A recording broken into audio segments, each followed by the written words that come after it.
आइए हम लोग कुछ मुहावरे जानेंगे और उनका अर्थ जानेंगे। प्रयोग आप लोग हमारे कमेंट बॉक्स में करके बताएंगे कि इन मुहावरों का प्रयोग कैसे किया जाता है। चलिए शुरू करते हैं। सबसे पहला है अंधे की लकड़ी। अंधे की लकड़ी मतलब क्या हुआ कि एकमात्र सहारा होना। जिस प्रकार अंधे के लिए लकड़ी ही सबसे बड़ी सहारा साबित होती है, उसी हिसाब से हम बोलेंगे कि अगर अंधे की लकड़ी है तो एकमात्र सहारा होना। आँख का तारा अति प्रिय होना। कहते हैं कि रमेश अपने माँ बाप के आँख का तारा है, मतलब वो सबसे प्रिय है, अति प्रिय है। फिर आए थे हरि भजन को ओटन लगे कपास। आए थे हरि भजन को ओटन लगे कपास। इसका क्या अर्थ हुआ? लक्ष्य से हटकर कार्य करना। जैसे आपको किसी अन्य कार्य के लिए भेजा जाए और आप दूसरा ही कार्य करने लगिए तो उसको कहेंगे कि आए थे हरि भजन को और ओटन लगे कपास। अर्थात ईश्वर की साधना में आपको आना था, लेकिन कपास जो है आप ओटने लगे। आम के आम गुठलियों के दाम। आम के आम गुठलियों के दाम। इसका मतलब हुआ कि थोड़ा सा दो गुना लाभ लेना। इसका क्या फ़ायदा हुआ कि दो गुना लाभ होना। जैसे आम के आम गुठलियों के दाम, इसका अर्थ यही हुआ कि आम का आम मिल गया और गुठलियों का भी उपयोग कर लिए। तो जिस जगह पर हम डबल लाभ प्राप्त कर लेते हैं तो उसको हम कहेंगे कि आम के आम और गुठलियों के दाम। फिर है अंगारों पर पैर रखना।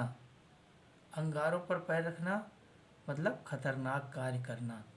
अंगारा जलता हुआ है, अगर हम उसमें पैर रखेंगे तो स्वाभाविक है कि हमारा पैर जल जाएगा।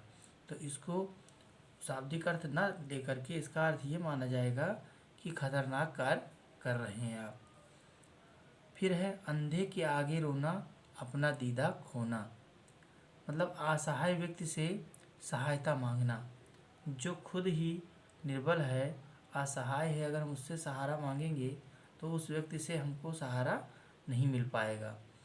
तो अंधे के आगे रोना अपना दीदा खोना, क्योंकि अगर आप बहुत रोएंगे और व्यक्ति सम्मुख वाला अंधा है तो उसके मन पर कोई प्रभाव नहीं पड़ेगा, वो जान ही नहीं पाएगा कि सम्मुख वाला व्यक्ति किस प्रकार रो रहा है और इसकी क्या आवश्यकता है। अगला है आगे कुआं पीछे खाई। आगे कुआं पीछे खाई मतलब हर तरफ विपत्ति होना। आगे कुआं पीछे खाई। और फिर है अध जल गगरी छलकत जाए। अल्पज्ञानी द्वारा अधिक ज्ञान का प्रदर्शन करना।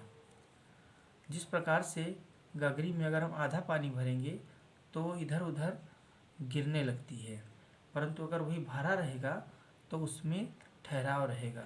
उसी प्रकार से अल्पज्ञानी व्यक्ति जो है हर बात में प्रत्येक स्थान पर बोलने का प्रयास करता है, परंतु वही ज्ञान प्राप्त व्यक्ति स्थिर होता है, मौन होता है, विनम्र होता है और सहज होता है। तो इसीलिए ये कहावत बना है कि अध जल गगरी छलकत जाए, मतलब आधी गगरी हमेशा छलकती है, जो कि ज्ञान से जोड़कर जो देखा गया है। फिर आस्तीन का साफ होना। आस्तीन का साफ होना मतलब विश्वासघाती होना। आजकल देखते हैं कि ज़्यादातर दोष आस्तीन के साफ साबित होते हैं, अर्थात विश्वासघाती होते हैं।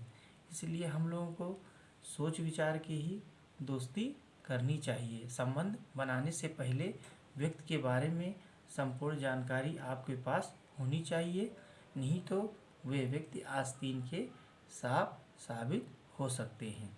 अगला एक और देखते हैं।